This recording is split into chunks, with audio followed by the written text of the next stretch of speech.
Diana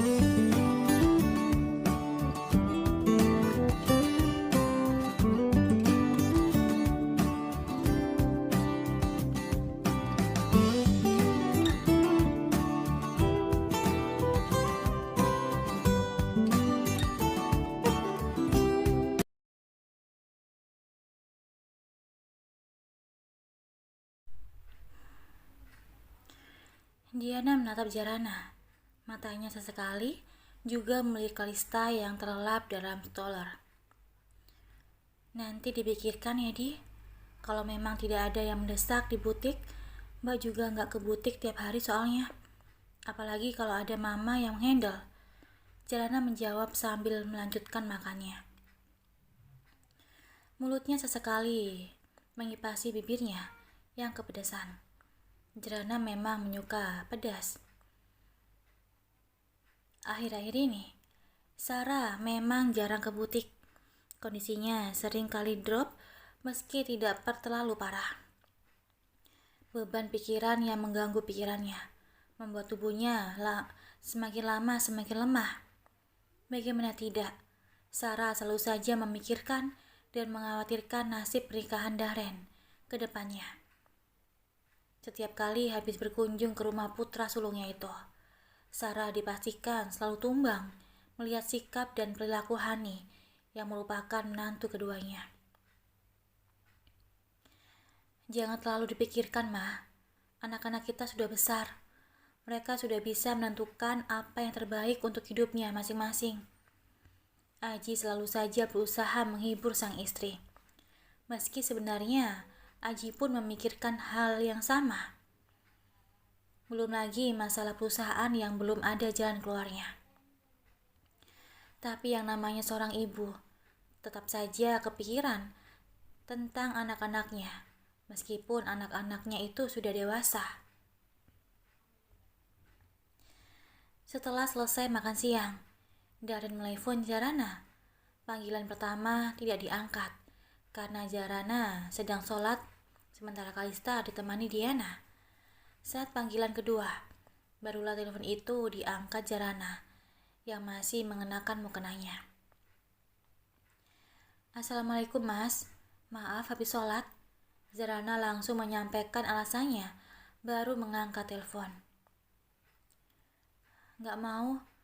Mas tahu kok kalau kamu gak angkat, artinya sedang sibuk atau melakukan hal positif lainnya, jawab Darren. Kalista gimana? Rewel nggak? Alhamdulillah enggak, Mas. Kalista anteng. Dia nggak nangis-nangis malah. Cuma ngerengek pelan. Disusui pun langsung diam lagi. Ini juga lagi bobo. Setelah cukup lama, tadi terbangun dan dominan sama karyawati di sini.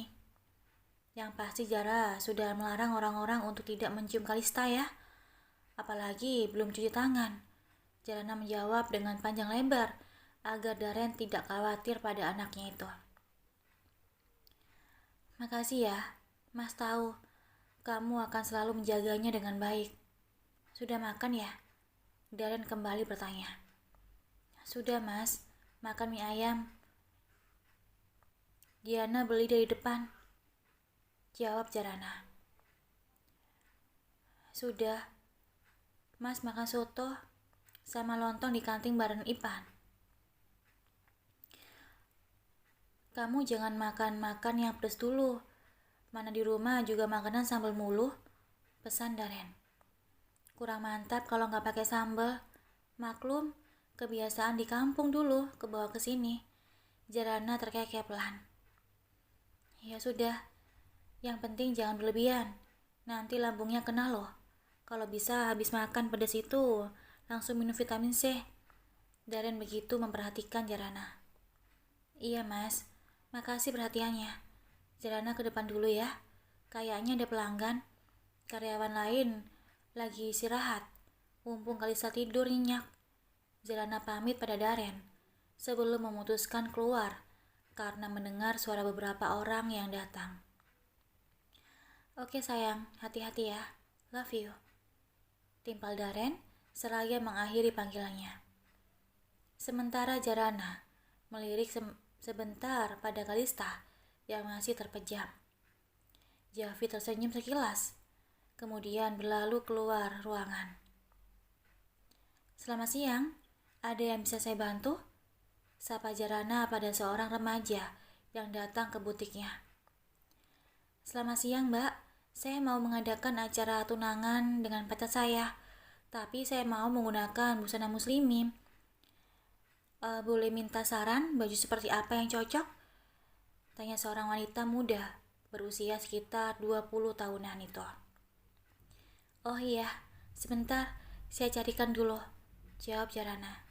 Jarana pun berlalu menyusuri baju-baju muslimah yang bergantung. Ia lantas mengambil baju yang sekiranya cocok dan mengumpulkannya hingga berapa agar pelanggan itu bisa memilah-milah. "Ini Mbak, silakan dipilih, barangkali ada yang cocok," pita Jarana seraya menyerahkan beberapa macam baju. Wanita muda itu pun mulai melihat-lihat baju itu dengan seksama. Ia pun menempelkan baju itu di tubuhnya sambil berkaca di depan kaca yang disediakan. "Dicoba aja Mbak, biar tahu pas enggaknya," pinta Jarana pada wanita yang tak berjilbab itu. "Boleh deh," timpal wanita itu sambil masuk ke ruang ganti. Cukup lama Jarana menunggu hingga wanita itu keluar lagi. Akhirnya wanita itu keluar dengan mata berbinar. "Saya suka yang ini, warnanya nggak terlalu ngejreng, modelnya juga kekinian meskipun tertutup," tutur wanita itu seraya menyerahkan baju berwarna soft pada Jarana. "Sebenarnya saya belum siap untuk menggunakan jilbab, tapi orang tuaku memaksa. Soalnya keluarga calon suamiku lumayan agamis. Baju-baju yang digunakannya bahkan seperti Mbak, besar dan panjang." Wanita itu kembali berbicara. Jarana tersenyum mendengar penuturan wanita itu. Ia tahu wanita berambut lurus sebauh itu masih terlalu muda.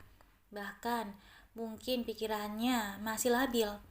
Namun menurut Islam, tentu saja wanita itu sudah diwajibkan untuk menutup auratnya karena sudah balik. "Mbak, dalam menutup aurat itu sebenarnya nggak ada paksaan. Hanya saja, sebenarnya itu kewajiban seluruh umat muslim di muka bumi ini. Bukan hanya berjilbab, tapi berpakaian yang sesuai isi syariat juga. Bukan pakaian yang ketat dan menonjolkan lekuk tubuh kita. Seruan ini berlaku bagi siapapun, tua maupun muda." Jarana mencoba memberikan pandangannya. "Tapi saya merasa belum pantas untuk berjilbab. Perilaku saya masih jauh dari kata baik. Sebelum saya menutupi aurat saya, lebih baik saya menutupi hati saya dulu dari hal-hal kotor," wanita itu berkata seraya menunduk. "Dengan berjilbab, setidaknya kita sudah menjalankan salah satu kewajiban kita sebagai seorang muslim.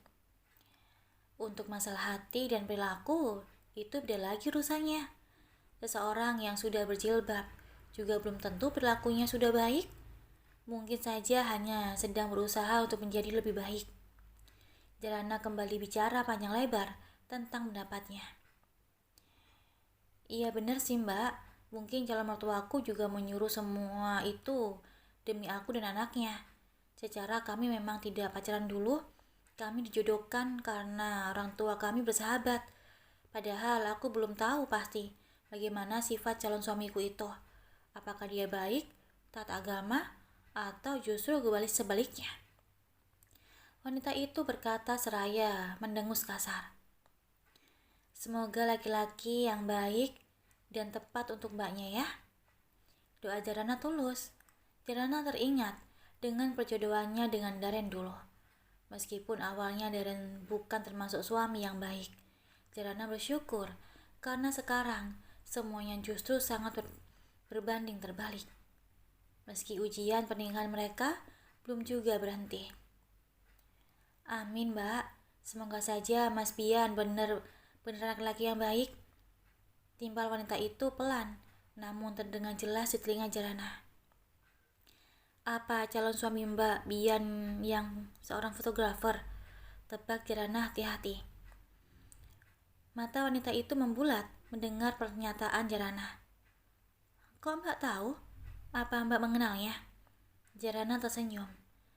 Kenal sih enggak, cuma pernah beberapa kali ketemu.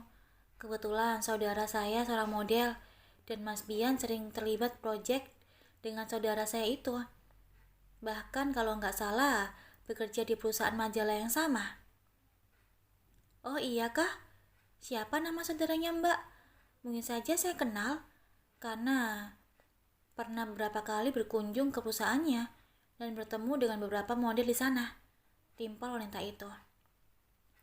Namanya Hani Mbak, saudara saya namanya Hani, saut Jarana, sedikit ragu untuk mengatakan kalau Hani adalah saudaranya. Namanya kayak nggak asing, kening wanita itu mengerit seraya matanya menerawang ke atas. Maaf Mbak, namanya siapa ya? Tanya Jarana membuat lamunan wanita berambut hitam lekam itu buyar. Oh, kenalkan, nama saya Nindya, biasa dipanggil Nindi. Nindya mengelurkan tangannya pada Jarana. Jarana, jawab Jarana seraya menjabat tangan Nindya. Senang bisa berkenalan sama Mbak, semoga bisa jadi langganan di butik ini. Model bajunya bagus-bagus, gak monoton dan ketinggalan zaman, meskipun tertutup. Tutur Nadia membuat Jarana merasa tersanjung. Masya Allah, Alhamdulillah, terima kasih. Segala puji hanya milik Allah. Saya hanya berusaha memberikan yang terbaik. Senang sekali kalau Mbak menyukainya. Jarana berkata rendah hati. Dipuji pun ia tak terbang. Sama-sama. Oh iya, saya jadi ambil yang ini ya, timpal Nindya. Oh iya, silakan. Bayarnya di sebelah sana. Jarana menunjuk meja kasir yang hanya berjarak beberapa meter. Nindya pun berjalan menuju meja kasir dan membayar baju yang harganya lumayan menguras dompet itu. Saya permisi ya Mbak, kapan-kapan saya kesini lagi. Sekalian saya ajak Mas Bian. Pamit Nindya pada Jarana yang masih berdiri di tempatnya semula. Iya Mbak, saya tunggu kedatangan berikutnya. Jarana membungkukkan badannya saat Nindya berjalan melewatinya. Tangis Kalista terdengar nyaring berbarengan dengan Nindya yang keluar butik. Jarana pun lekas berjalan cepat menuju ruangan inya. Ia langsung menggendong Kalista yang semakin kencang menangis. Maaf ya sayang, ditinggalin ya sama bunda. Cup, ini bunda sudah di sini. Sudah ya nangisnya. Kita bikin nenek dulu ya buat anak cantik. Jarana berbicara dengan Kalista, seolah bayi berusia 2 bulan lebih itu mengerti apa yang Jarana ucapkan. Saat Jarana hendak membuat susu, Diana pun datang. Ia melihat Kalista dalam gendongan Jarana. Maaf Mbak, Diana bisa ada keperluan sebentar. Sini biar Diana yang bikin susu. Diana mengambil pelan botol susu dalam genggaman Jarana. Gak apa-apa Di, Kalista baru juga bangun. Lapar kayaknya, soalnya dia baru minum susu sekali kan. Jadi sebelum duhur. Jarana memastikan. Iya bener Mbak, tapi kan sebelum berangkat ke butik juga minum susu dulu. Diana menjawab. Jarana mengangguk, membenarkan perkataan Diana. Jarana selalu khawatir jika Kalista kekurangan minum susu akibat dari Jarana yang kadang lupa. Ditambah lagi jika Kalista anteng tidur dan tak bangun-bangun. Padahal yang Jarana tahu, bayi itu butuh minum susu per 2 jam sekali.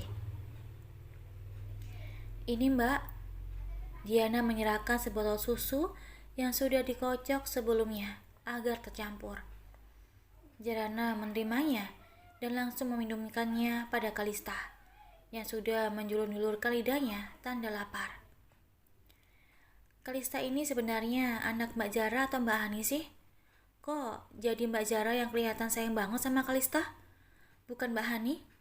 Mbak Hani malah cuek dan mementingkan di karirnya. Diana yang sedang memperhatikan Kalista menyusui itu bertanya. Jarana tersenyum. Ia merasa aneh dengan pertanyaan Diana. Tentu saja Kalista ini anak Mbak Hani. Hanya saja ada seorang yang sudah siap lahir dan batin di saat memiliki seorang anak, ada pula yang belum. Ya seperti Mbak Hani ini, kalau dari perilakunya. Sebenarnya dia belum siap untuk punya anak. Padahal anak itu anugerah. Masa kemasannya hanya beberapa tahun saja. Setelah itu sang anak akan kembali sibuk dengan dunianya sendiri. Jarana menjelaskan dengan lugas. Iya mbak, tapi kalau Diana sudah menikah nanti, Diana pengen cepat-cepat punya anak. Gak mau ditunda-tunda, mumpung masih muda, timpal Diana. Kalau gitu buruan halalkan, biar keinginan untuk punya anak benar-benar terwujud, sahut Jarana. Insya Allah mbak, pengennya secepatnya. Diana gak muluk-muluk minta pernikahan mewah kok, yang penting sah dan seluruh keluarga berkumpul. Kasihan papa kalau harus mengadakan resepsi pernikahan yang mewah. Biayanya tentu gak sedikit, sedangkan perusahaan papa saja sedang ada masalah. Diana berubah senduh. Masalah? Masalah apa maksudnya? Kenapa mbak gak tahu ya? Mas Darren juga gak pernah cerita? Tanya Jarana yang memang tidak mengetahui apa-apa. Sebenarnya sih, Diana juga tahu dari Mas Ipan, karena Papa juga gak pernah membahas masalah ini. Mungkin Papa tidak ingin anak-anaknya ikut kepikiran masalah yang dihadapi perusahaannya.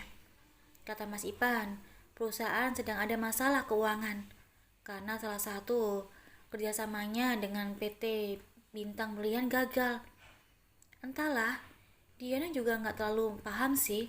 Tapi lebih baik Mbak Zara juga gak perlu bicara dulu sama Kak Darren.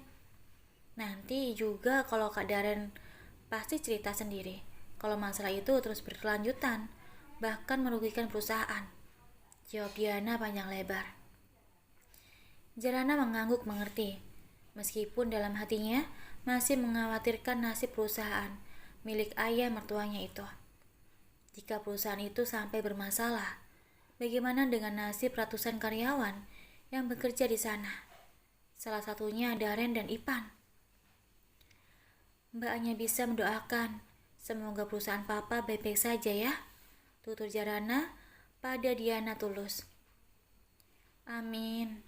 Diana juga, mungkin mama juga sering ngedrop akhir-akhir ini karena ikut memikirkan masalah perusahaan.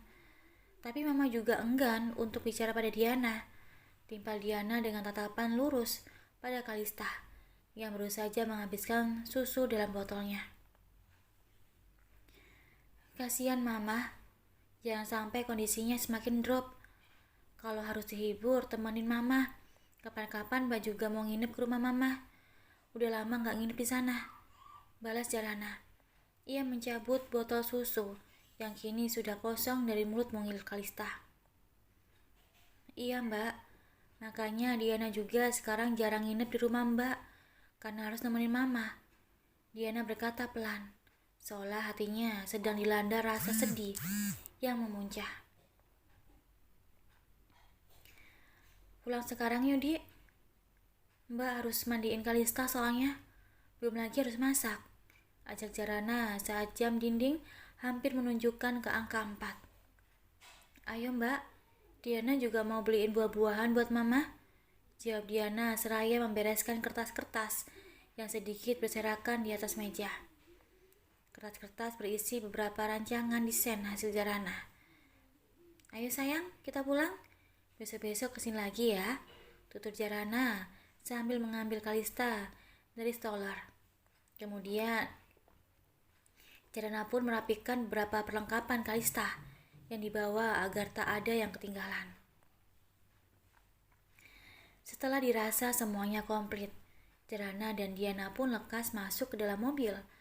Mereka pulang sebelum ajar asar berkumandang. Sementara di tempat Hani bekerja, ia pun sudah bersiap untuk keluar dari kantor bersama beberapa temannya. Tentu saja tujuan mereka bukan langsung pulang ke rumah, melainkan ke pusat perbelanjaan terbesar untuk shopping. Apalagi Hani yang sempat berkungkung beberapa bulan dalam rumah membuat jiwanya yang hobi belanja terasa gersang. Setelah sampai di mall terbesar tersebut, barulah mata Hani berbinar melihat barang-barang baru yang begitu menggoda mata. Kakinya lincah menyusuri setiap toko berisi baju-baju branded yang tentu saja harganya jutaan. Selain membeli beberapa helai baju, Hani pun membeli 2 pasang sepatu dan 1 tas mahal. Tak ketinggalan pula beberapa macam aksesoris yang menunjang penampilannya menjadi lebih modis. Makan dulu yuk, lapar, ajak Hani pada teman-temannya setelah ia kelelahan mengitari hampir seluruh toko di mall tersebut. Yuk, gue juga lapar, cacing-cacing dalam perut gue udah pada demo nih, timpal temannya. Mereka pun berjalan menuju lift hendak ke lantai food court. Pukul 9 malam, mobil Hani baru saja sampai di depan rumah. Setelah memasukkan ke garasi, Hani langsung berjalan menuju rumah. Ia masuk setelah dibukakan pintu oleh Mbok Darmi. Jalana yang sedang menimang Kalista agar segera tidur setelah hampir 2 jam terbangun. Menatap sekilas pada Hani yang menenteng banyak barang belanjaan di tangannya. Namun buru-buru Jalana mengalihkan lagi pandangannya. Kenapa jam segini baru pulang? Tanya Darren yang baru keluar dari kamar. Mata Darren memindai kedua tangan Hani yang penuh dengan belanjaan. Mas gak lihat, aku banyak bawa barang. Aku harus belanja lah. Sudah cukup lama aku gak belanja kayak gini, jawab Hani ketus. Sesekali Hani melirik Jalana dengan ekor matanya sambil tersenyum miring. Kenapa harus belanja sebanyak itu? Kamu narik uang cukup banyak dari ATM. Belum lagi kamu gunakan kartu kredit sampai limit. Timpal Darren barang. Ya ampun mas, yang di ATM kan uang kamu. Berarti uang aku juga dong. Gitu aja kok sewot, balas Hani ketut. Mana kartu ATM punya aku dan kartu kreditnya? Kembalikan. Pinta Darren seraya menadahkan tangannya pada Hani.